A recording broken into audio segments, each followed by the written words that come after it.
কবীন্দ্র পুরকায়স্থ আর নেই। অসমের অন্যতম প্রবীণ বিজেপি নেতা, প্রাক্তন কেন্দ্রীয় মন্ত্রী তথা 3 বারের সাংসদ কবীন্দ্র পুরকায়স্থ আর নেই। বুধবার শিলচর মেডিকেল কলেজে শেষ নিঃশ্বাস ত্যাগ করেন তিনি।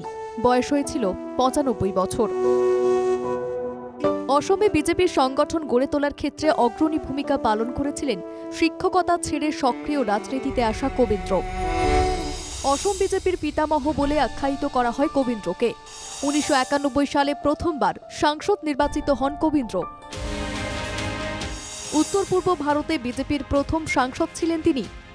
98-এ বাজপেয়ী মন্ত্রিসভায় পান কেন্দ্রীয় মন্ত্রীর দায়িত্ব।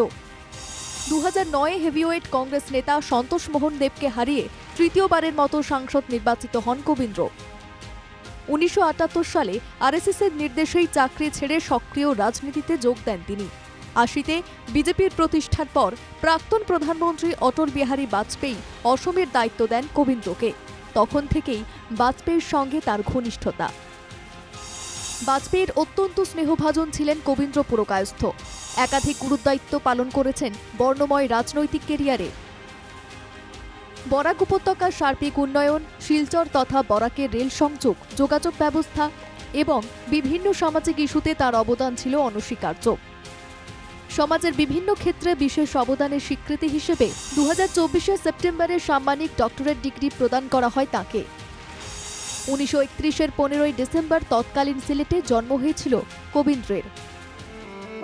শিলচরের গুরুচরণ কলেজ থেকে স্নাতক উত্তীর্ণ হওয়ার পর গুয়াহাটি বিশ্ববিদ্যালয় থেকে মাস্টার ডিগ্রি করেছিলেন তিনি। রাজনৈতিক প্রতিপক্ষ হয়েও সন্তোষ মোহনের বিশেষ পছন্দের মানুষ ছিলেন কবীন্দ্র। পরস্পরের প্রতি তাঁদের সম্মান ছিল দৃষ্টান্তমূলক। আজকের এই রাজনীতিতে যা একেবারেই বিরল। গোটা রাজনৈতিক কেরিয়ারে একবারও সন্তোষ কবীন্দ্রকে ব্যক্তিগত কোনো আক্রমণ বা তির্যক মন্তব্য করতে শোনা যায়নি। বিশেষ এই গুণের জন্যই বিরোধী শিবিরেও সমাদৃত ছিলেন কবীন্দ্র।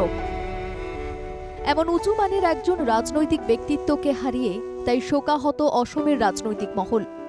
কবীন্দ্রের প্রয়াণ অসম বিজেপির জন্যই শুধু নয়, সার্বিকভাবে রাজ্য রাজনীতির জন্য এক অপূরণীয় ক্ষতি।